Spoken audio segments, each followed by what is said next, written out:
أعوذ بالله من الشيطان بسم الله الرحمن الرحيم الحمد لله رب العالمين والصلاة والسلام على أشرف الأنبياء والمرسلين وعلى آله وصحبه أجمعين قال رب اشرح لي صدري ويسر لي أمري واحلل عقدة من لساني يفقهوا قولي سبحانك لا علم لنا إلا ما علمتنا إنك أنت العليم الحكيم ولا حول ولا قوة إلا بالله العظيم ولا حول ولا قوة إلا بالله العظيم ولا حول ولا قوة إلا بالله العظيم. Assalamualaikum warahmatullahi wabarakatuh. Alhamdulillah, kesyukuran kita panjat kepada Allah Subhanahu Wa Taala sehingga malam ini dapat kita terus beristiqamah untuk hadir bersama berjemaah dan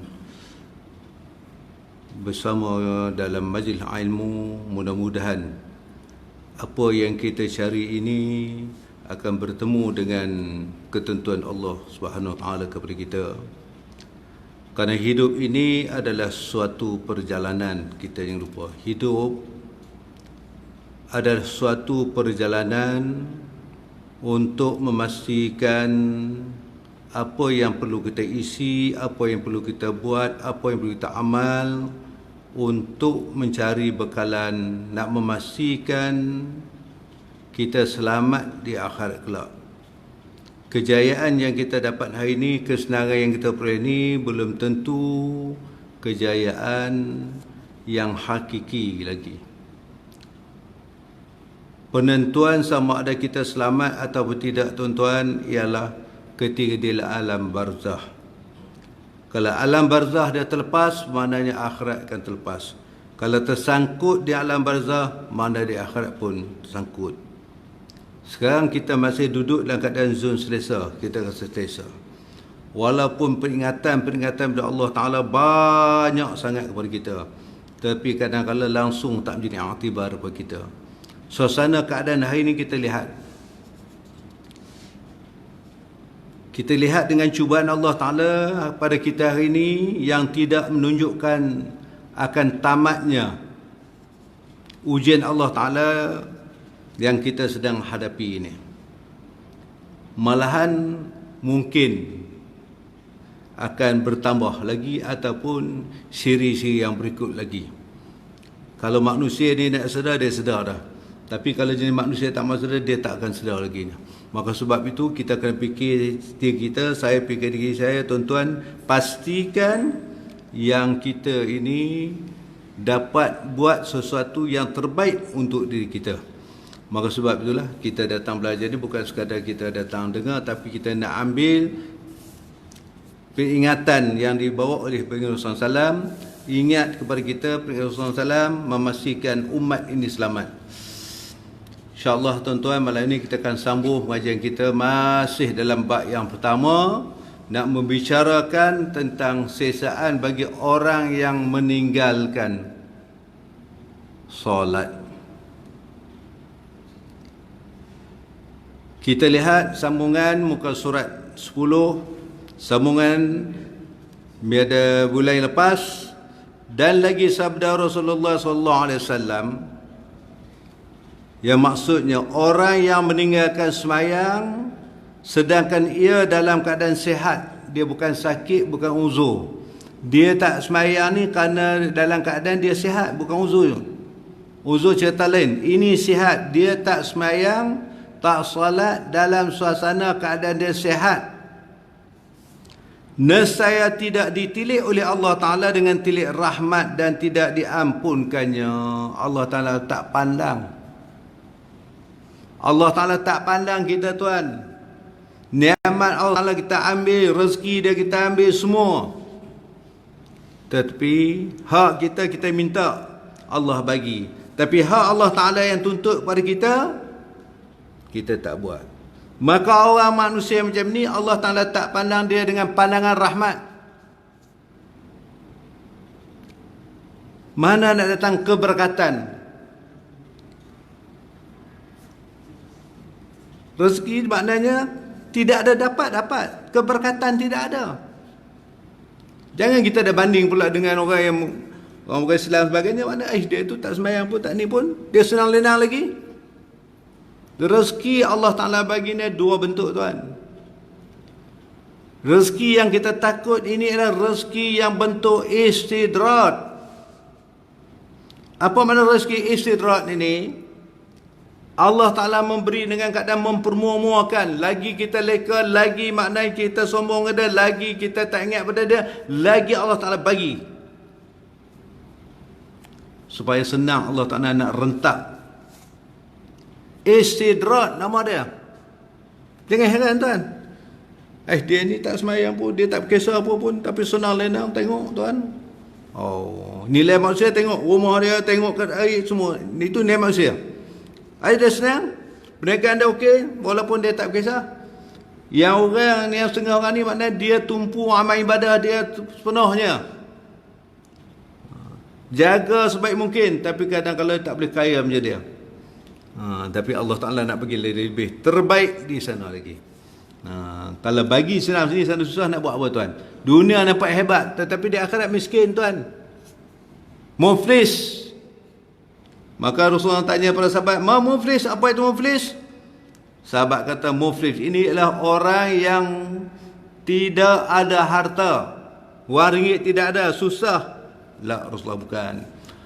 Kata Allah, orang yang muflis ini ialah orang yang hadir di hadapan Allah Ta'ala nanti. Dia tidak membawa suatu pun amal kebajikan yang boleh menolongnya nanti. Orang pun tak boleh tolong. Berbeza dunia ini, kalau susah-susah sangat pun tuan, dia jatuh senang balik. Orang kutip derma bantu dia, dia susah lagi. Jabatan Kebajikan Masyarakat pun datang bagi macam lah, kalau susah sangat pun. Bersamamu pun datang juga, TV3 datang, sebab susah, jatuh senang balik. Tetapi di akhirat kelak, bila kita muflis, makna hakikat muflis ini, muflis dunia ni kadang-kadang senang juga. Dia datang kepada Allah Ta'ala tak membawa satu pun amal kebajikan tuan-tuan. Kosong. Itu muflis yang sebenar-benar. Di sana kalau suka, susah-susah sungguh. Kalau seksa, azab sungguh. Itu muflis. Orang yang meninggalkan sembahyang sedangkan ia dalam keadaan sihat. Cerita buat sembahyang ni dari dulu pada kita zaman kanak-kanak ni tuan-tuan. Cerita buat sembahyang. Pesan macam Nabi sebutlah hadis macam-macam.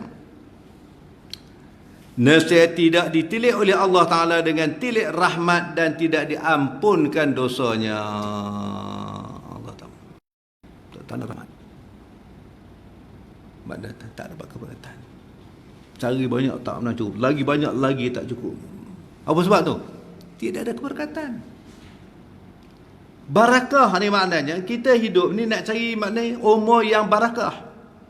Pergi cari rezeki yang barakah. Bila rezeki yang barakah ni tuan, dia datang aliran dia pergi benar. Kemudian aliran keluar macam mana? Perhati tengok. Dia datang cara halal, dia pergi juga cara jalan halal. Tapi kalau datang yang halal, pergi juga jalan, tidak keberkatan. Nak dapat barakah, umur yang barakah, umur yang macam mana? Umur yang barakah ni umur yang maknanya dapat mengisikan, meletakkan dirinya dalam ketaatan kepada Allah Ta'ala. Itu tanda umur dia barakah.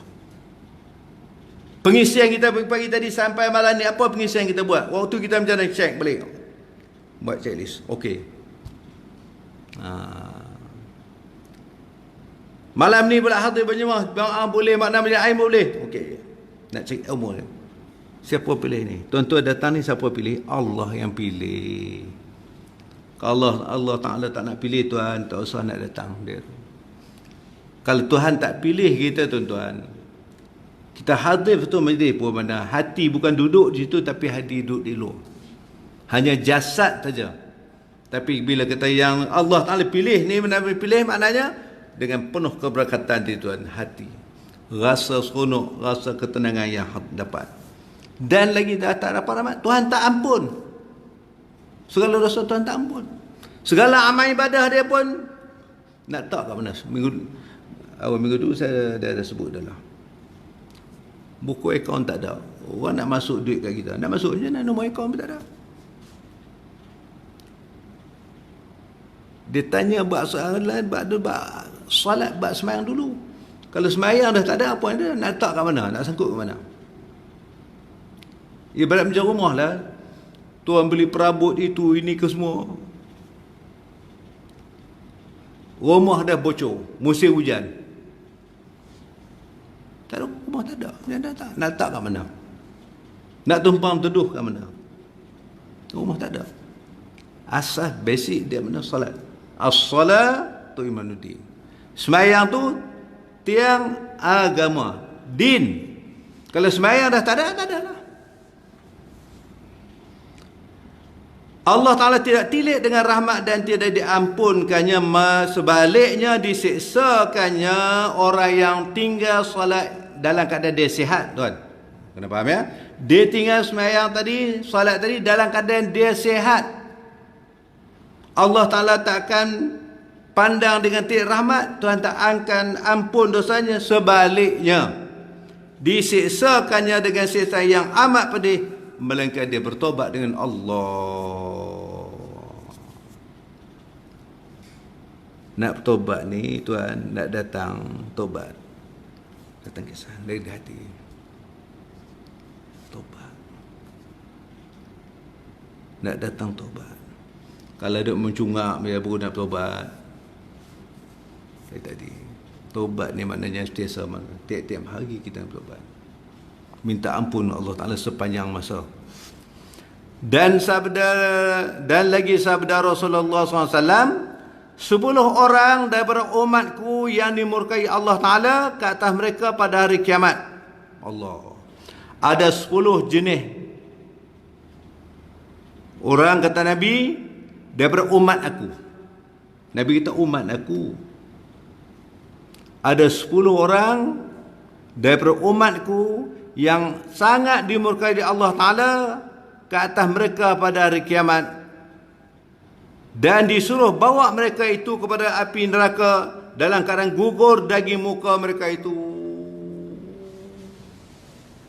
Allah Ta'ala perintahkan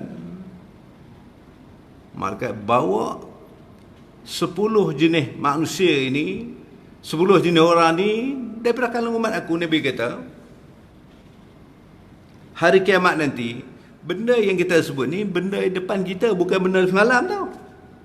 Benda yang, perkara yang akan kita tempuhi, benda yang ada hadapan kita, bukan dia semalam, depan. Macam kita duduk berjalan lah, nak pergi mana tu? Nak pergi pasar. Jalan dia sampai, semakin dekat lah, bukan jauh. Disuruhkan bawa mereka itu kepada api neraka dalam keadaan gugur daging. Habis daging tu tinggal tulang, tuan, tumbuh daging baru. Begitulah keadaan siksaan Allah Ta'ala di akhirat kelak. Mati tak mati lagi. Disiksa, bila kita disiksa, tuan-tuan, dia tak mati, hidup. Dalam suasana hidup, maknanya daging gugur, pakai hangus, habis tumbuh daging baru. Haus saja, nak minum air mana? Tembaga timah secair itulah minuman. Masuk je gugur habis, tumbuh balik, begitulah. Itu memang siksaan. Ada 10 jenis tadi yang Nabi sebut tadi. Seorang sahabat bertanya, ketika Rasulullah kata ada 10 orang daripada umat aku yang amat dimurkai mereka Allah Ta'ala, kata mereka itu pada kiamat disuruh bawa ke depan api neraka dan gugur daging. Seorang sahabat bertanya, bagaimanakah amalan mereka itu? Sahabat, ya Rasulullah, yang kata 10 jenis orang tadi, bagaimana amalan mereka ni? Amalan mereka macam mana masa hidup dulu, di dunia dulu? Bagaimana amalan mereka, ya Rasulullah? Maka sabda Nabi SAW, yang pertama, orang yang umurnya sudah melampaui 40 tahun. Dah tua bangka dah, 40 kata. Maka dia berzina.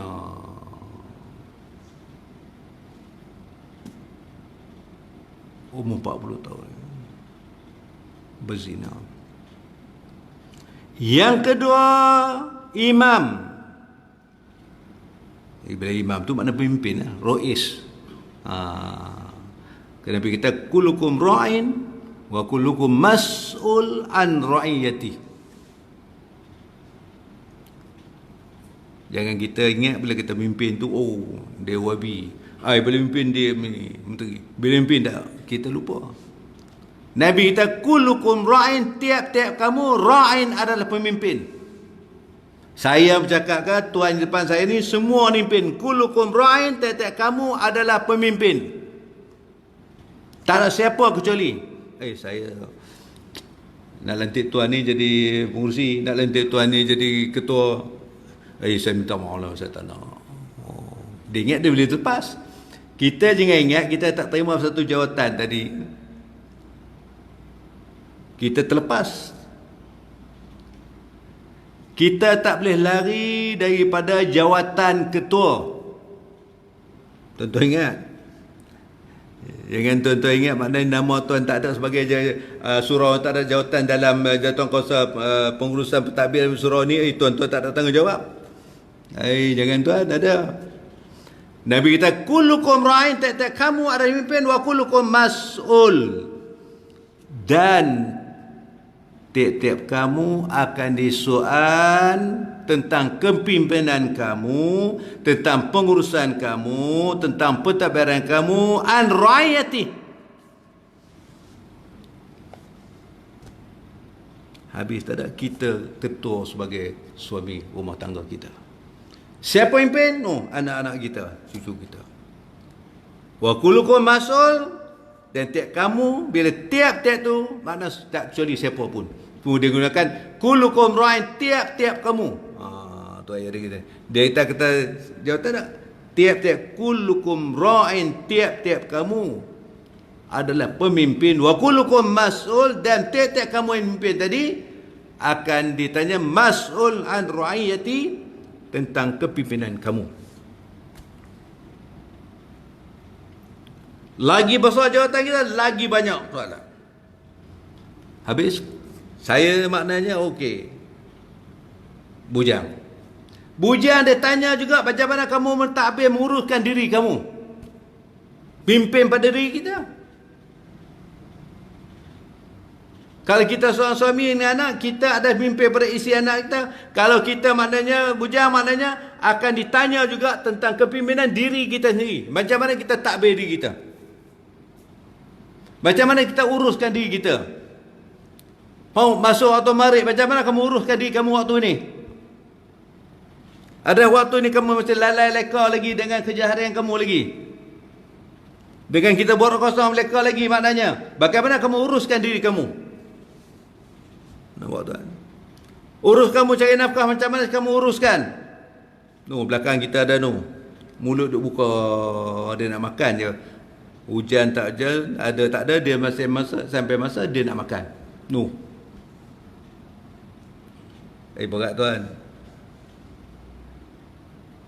Itu pada diri dia. Kalau diri kita ni kita nak urus, kita letak kat mana? Saya tak apa, saya tidak tahu sengawan. Tak apa, saya tak ada tanggungjawab. Kamu senang. Saya tak ada tanggungjawab apa. Saya tak fikir apa. Baik. Yang kedua, imam atau pemimpin. Imam tu bukan, bila kita imam tu imam sembahyang. Tuannya dia faham bila kita imam. Bila imam tu makna rois, makna ketua. Makna imam tu rois, pemimpin, ketua. Bukan khusus kata imam sembahyang sebab imam tadi, sebab dia di depan, makna imam lah. Tetapi bila kita imam tu rais, makna dia ada mimpin yang dusta, dia pembohong. Sini cakap lain, sana cakap lain, sini cakap lain, sana cakap lain. Dia jadi dusta. Tu dua jenis manusia. Pertama tadi Nabi sebut dia umur melangkau 40 tahun ketua dah, tapi dia berzina. Yang kedua, dia dipimpin tapi dia dusta, pembohong. Takut ni tuan-tuan. Ini kalau tak bohong tak jadi, kena bohong. Kalau tak pindah orang tak boleh jadi, nak kena jadi. Seolah-olah itu sebagai tangga, anak tangga untuk nak capai matlamat. Yang penting matlamat capai, dia kira begitu. Dia tak kira maknanya halal cara, maknanya menghalalkan cara. Yang ketiga daripada 10 tadi, orang yang mengkali minum arak dan tuak. Dia kata tak ada. Al-Quran mana sebut kena stop? Tak ada sebut. Ada sebut Al-Quran. Dia sebut innamal qamru wal maisiru wal ansabu wal azlamu rijsun min amali syaitan. Dia kata innamal khamru, semua mana yang memabukkan. Dia tak kata pun. Dia tak ada sebut innamal brandy, innamal tak. Allah Taala sebut innamal khamru wal maisiru dan perjudian itu, wal ansabu dan penyembahan batu bara itu, rijsun min amali syaitan, kerja syaitan. Dia mengekali makna minum. Kita hal tak minum, kadang-kadang kita pun tak tahu jenis-jenis minuman ke ni apa. Tak tahu. Mengkali minum, walaupun dia tak nama jenis itu tadi, dia benda yang memabukkan. Tak kisahlah. Air ketum ke apa dicampur, kena campur sini. Tak kisahlah. Kalau benda tu boleh memabukkan lah ya. Tujuan apa? Asalnya ketum dulu. Saya ingat dulu orang minum. Orang buat sawah. Balik kena hujan, dia rebus benda air ke. Ini campur ini tujuannya nak hilang high dari Nabi Al-Bih maknanya. Maka dia juga termasuk benda yang memabukkan. Yang keempat, orang yang derhaka kepada dua ibu bapaknya. Orang yang derhaka kepada dua ibu bapaknya. Ini tuan-tuan Allah. Kita tengok 2 minggu lepas. Kalau saya dah sembang kita. Mak ayah ni terpaksa saman di mahkamah anak dia. Anak ayah saman anak beli. Perintah mahkamah suruh bayar nafkah ni. Sikit-sikit banyak panjang cerita dia. Nenek cerita. Ayah terpaksa buat begitu. Anak-anak ini. Yang keempat, orang yang derhaka kepada dia apa? Allah Ta'ala wala tahul lauma jangan kamu kata bagi dua pakmu Tengking boleh tak? Tak boleh. Kalau pun tak boleh, tengking macam mana? Ini tuan-tuan Allah. Kadang-kadang dah jadi biasa. Tinggal sana, buang sana, hantar sana. Tinggal. Semua tu benda yang laluan. Kita ingat biasa. Dah biasa. Dunia hari ni macam tu. Bukan soal dunia macam tu. Maknanya keadaan manusia tu sampai tahap tu. Tak apalah. Kita buat mak buat kita insyaAllah. Sampai satu masa mak ayah kita akan buat kita balik. Dia senang sipir dia. Kalau kita buat mak ayah kita tu sampai sekarang, anak akan buat kita balik. Hari ni pun kita mak ayah ada yang tak ada ni. Cuba tuan-tuan perhati. Saya nak beritahu, kita nak tengok perangai kita ni, tengok perangai anak kita. Itulah perangai kita. Dulu ni. Kalau anak kita ni, macam mana kita buat mak ayah kita dulu. Sekarang ada anak-anak kita ni dah mula buat kat kita. Cakap sekali dua dia tak jadi. Kalau cakap suruh 2-3 kali dia tak jadi. Dalam bab solat apa? Dah sembahyang bang? Ya. Kita dulu kat macam mana?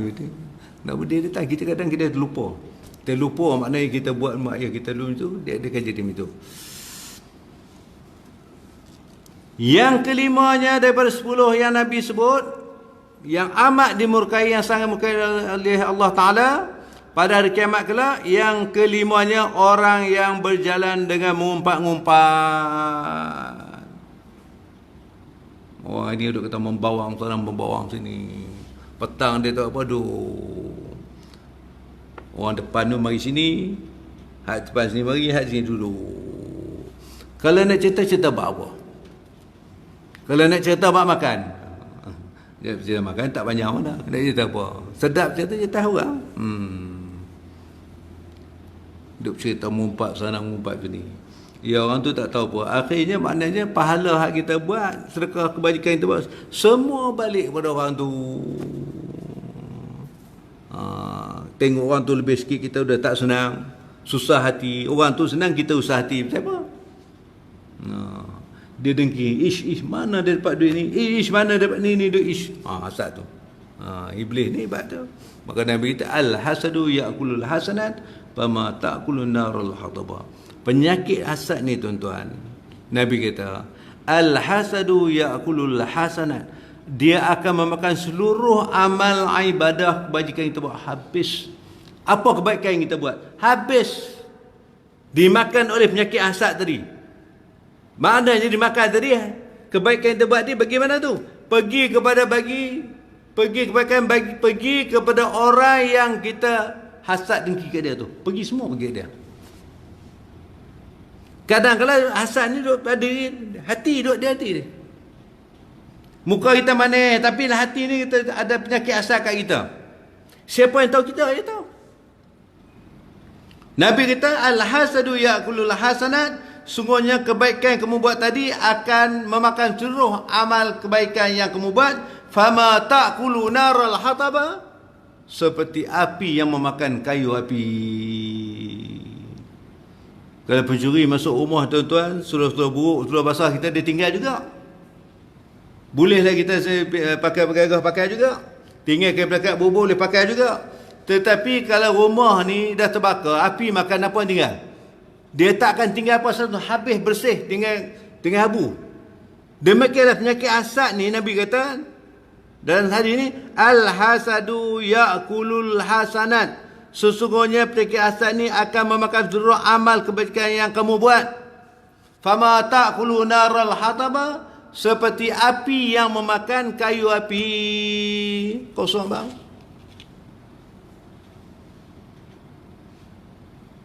Kadang dalam penyakit kita tak tahu. Kita penyakit asam je lah. Sama lah. Kadang penyakit ujub, kata kabul, kita tak tahu. Kadang kita duk heran diri kita sendiri. Rupa-rupanya tuan, dia benar ni pun nak kena dia belajar, kena dia ilmu. Baik. Bila benar tu datang, kita cepat istighfar. Astagfirullahaladzim. Kalau ilmu bab tu ada, kita kalau tak ada, samalah penyakit ujub pun. Kalau kita ada ilmu bab, kita dah belajar bab ujub. Astagfirullahaladzim. Ujub ni dia duk perasan, duk syok sendiri. Takabur pun begitulah maknanya.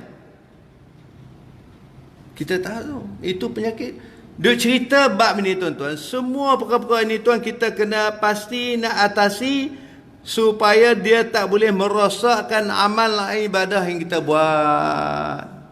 Kita dah amal kebajikan tak banyak tuan. Penyakit ni datang, penyakit ni nak merosak habis. Lebih daripada penyakit kanser lagi.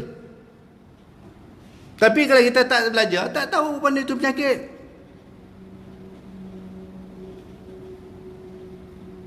Apa ni penyakit. Kita amalan tak banyak tuan. Disogok dengan benda penyakit ni pula, datang pula saya sebut tadi. Yang mengumpat pula ini. Saya ni begini, nak ceritalah sikit. Dia kata saya nak cerita sikit. Cerita apa tu? Mengumpat dah tu. Yang kita pula duduk sebelah tu pula. Minta maaf lah, saya tak campur lagi. Yang kita tak campur dia, kalau kita tak duduk situ, dia nak cerita kat siapa? Kalau kita duduk dia, tak duduk sebelah dia, tak dengar, macam dia nak cerita? Minta maaf lah, saya tak campur. Tapi tak campur, tapi duduk dengar juga. Tak campur, tapi tu duduk dengar juga. Kalau yang baik tu, alhamdulillah. Yang tak baik, kalau benar tu betul. Kalau benar tak betul, mana dia jadi fitnah balik.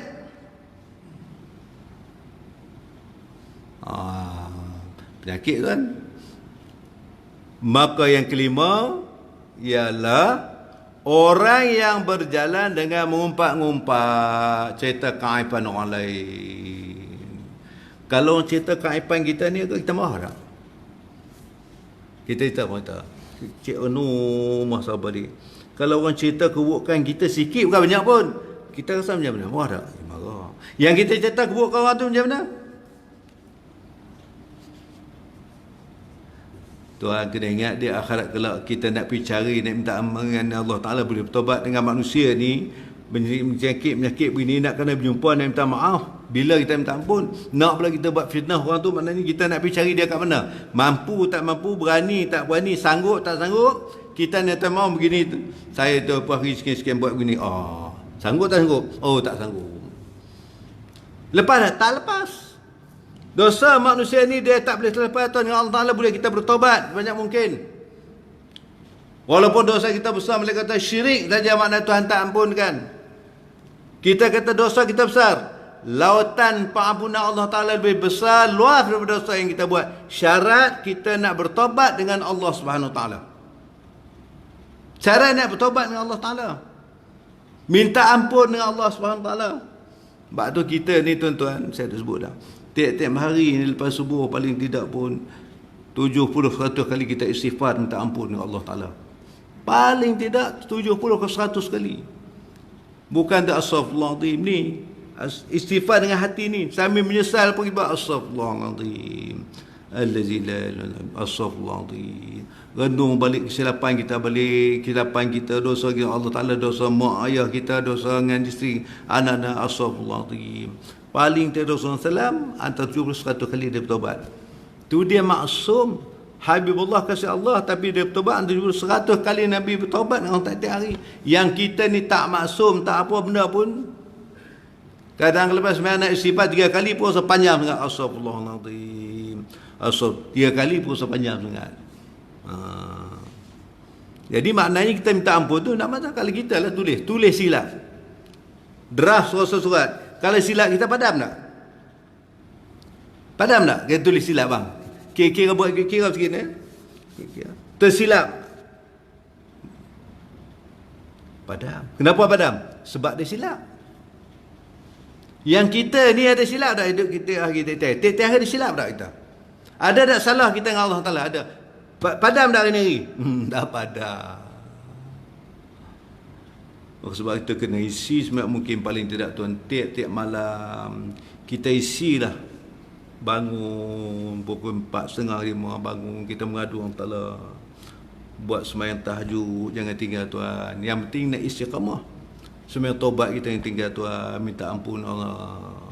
Tiap-tiap malam, kalau boleh tiap-tiap malam, lepas maghrib Isya ke apa, waktu ada masa orang kita, jangan tinggal sembahyang taubat, minta ampun Allah Ta'ala. Minta kalau kita ampun Tuhan pun. Ni kita dah bersalah banyak, minta ampun pun tidak. Saya dah bersalah dengan abang maknanya. Sekali pun tak minta ampun. Kadang-kadang nak tunggu raya. Ni ada raya tak hari ni, hari Jumaat ni. Raya pun ni tak ada tempat. Hari puasa pun ni. Bukan perempuan ni. Kadang perempuan pergi menghadap pun dia. Duduk ni, mari nak meraya sikit. Dia baru nak meraya. Duduk hari raya tu menghadap pun. Tak maulah, salah silap saya. Dia bukan kena tunggu raya. Tiap-tiap hari lepas sembahyang kan dia pun minta maaf. Kalau Tuhan panjang umur, pendek umur, tak sembahyang minta maaf kat mana tuan? Kita minta maaf. Yang kelimanya orang yang berjalan mengumpat. Kena berhenti kan?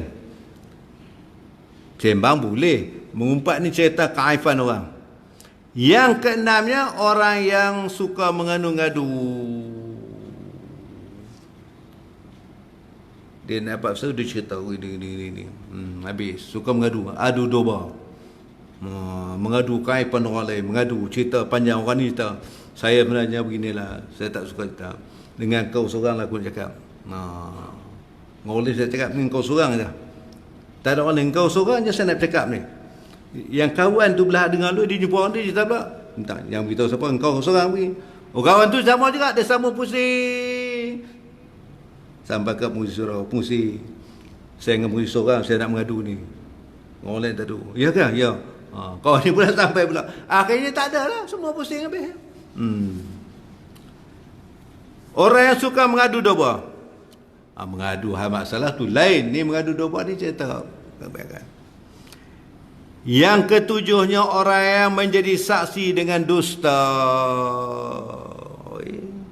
Nak jadi saksi mahkamah tuan dia. Saya nama si Fulan bin Fulan nama Aisyah sekian. Tidak bercakap tidak benar, semua benar-benar belaka. Walaupun bohong pun kita benar juga. Itu dengan manusia tuan ni mahkamah dia kadang-kadang bohong juga. Tidak benar, semua benar belaka. Dia jadi saksi, dia si dusta. Memang saya nampak tadi. Padahal dia bukan ada pun. Dia dusta.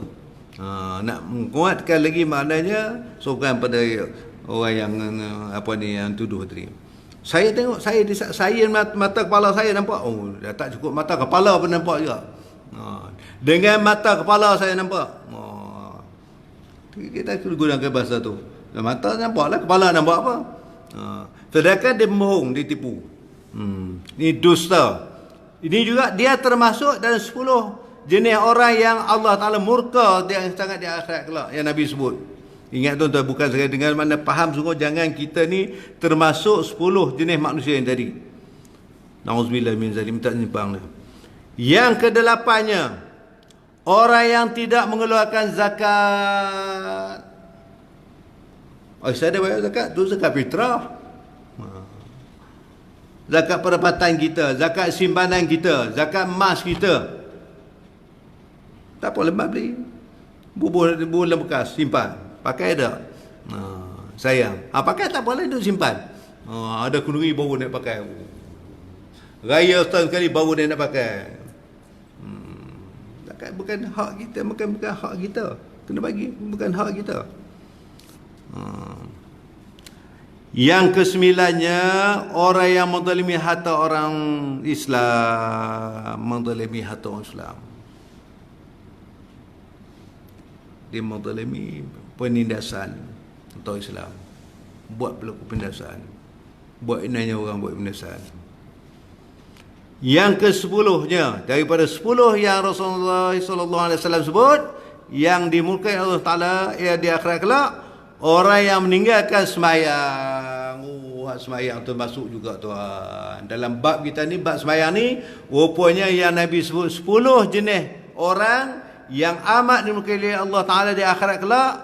Orang umur 40 tahun lebih, dia berzina, orang pimpin dusta, minum arak, deraka doyo apa, orang yang mengadu domba, menjadi saksi dusta, tidak mengeluarkan zakat, menzalimi harta orang Islam.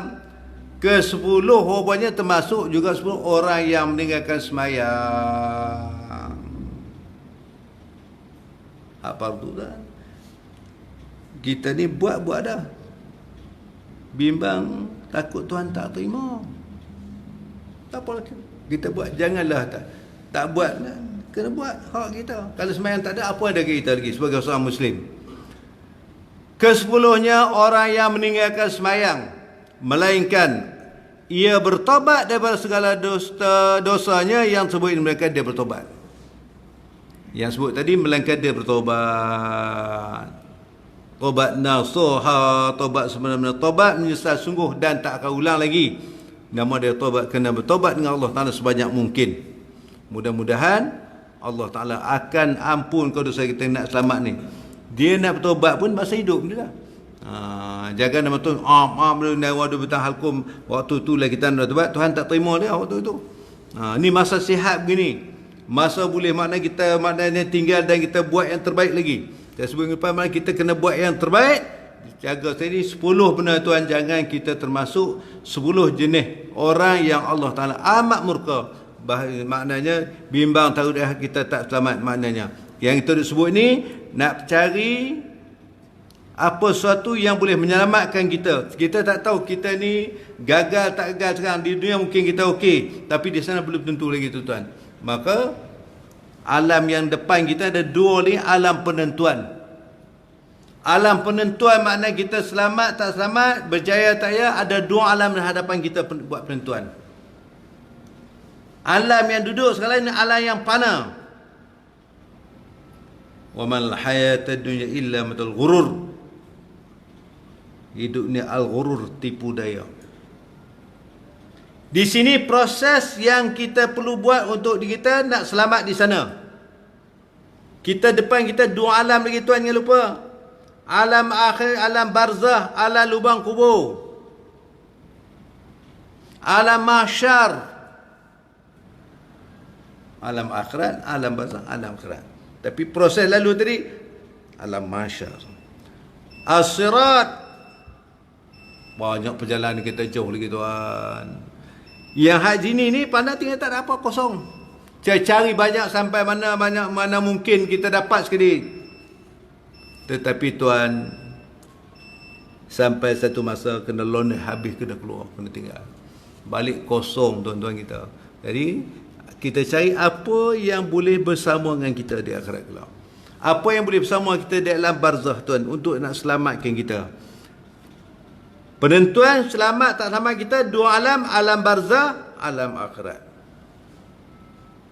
Kalau di alam barzakh saya buat mukadimah tadi, sangkut di situ, maka sangkut terusnya tuan. Kita tiap hari dengar kawan pergi, tak sampai giliran kita ke agak-agak? Tak sampai ke giliran, agak tak ada ke? Tuan kena ingat tuan.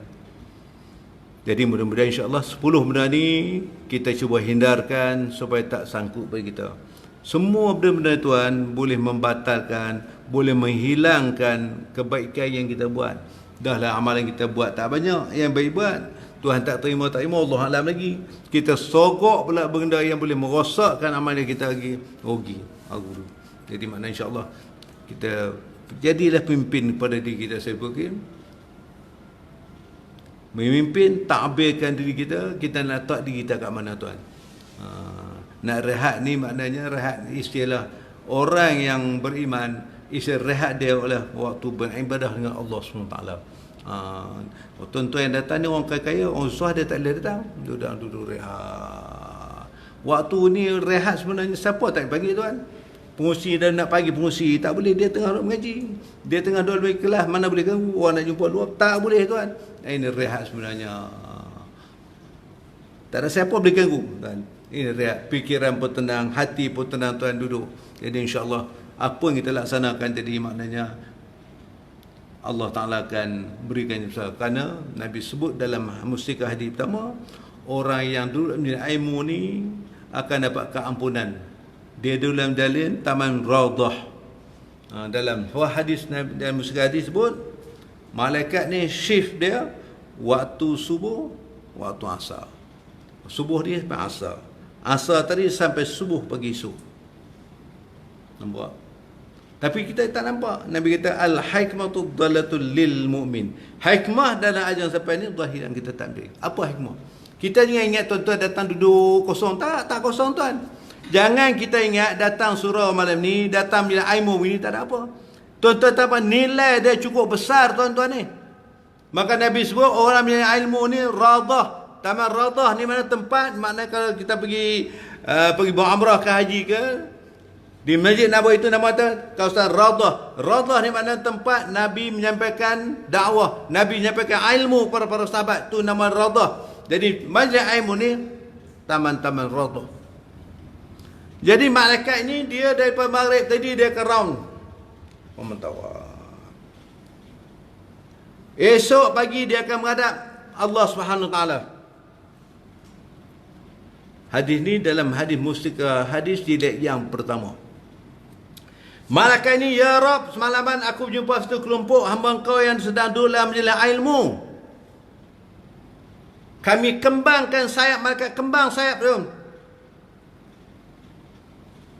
Allah Ta'ala kata, hai malaikatku, mereka yang berada di bawah dalam ilmu tadi, tidak ada seorang pun kecuali aku ampunkan dosa mereka itu. Pahala dapat ilmu satu, pahala Allah Ta'ala ampunkan dosa orang yang duduk dalam ilmu ni. Kita nilai kemenangan, kenapa? Keluar tadi, siapa datang? RM10. Pelit. Tapi tak nilai Allah Ta'ala lebih daripada nilai RM tu tadi. Malaikat dia kembang sayap tuan-tuan. Naungan yang ada Nabi kata dalam hadis ini, tidak seorang pun terkecuali melainkan mereka dapat keampunan daripada Allah. Kalau Allah yang memberi keampunan pada kita, apa kita nak lagi tuan? Apa yang kita nak lagi? Macam saya lah buat salah dengan tuan. Memang salah. Datang kau minta ampun. Kalau tuan kata tak apa Ustaz, saya maaf ke tuan. Lapang tak lapang? Bahagianya tuan dah ampunkan dosa kesalahan, maknanya maafkan saya tadi satu, maknanya nikmat pada Allah. Alhamdulillah, lapang tidurlah. Kalau kita buat salah tak minta maaf, Allah susah hati tuan. Jadi maknanya kita kena jaga.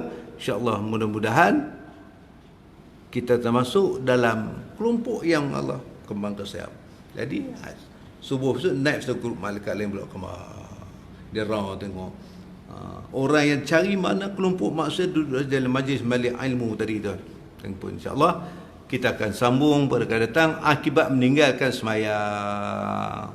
Duk cerita tadi bab 10 tadi kita akan sambung akibat meninggalkan sembahyang. Dia tak sembahyang, dia tinggalkan sembahyang. Apa akan jadi insya-Allah. Wallahu alam. Yang baik pada Allah Taala, yang tak baik semua teman.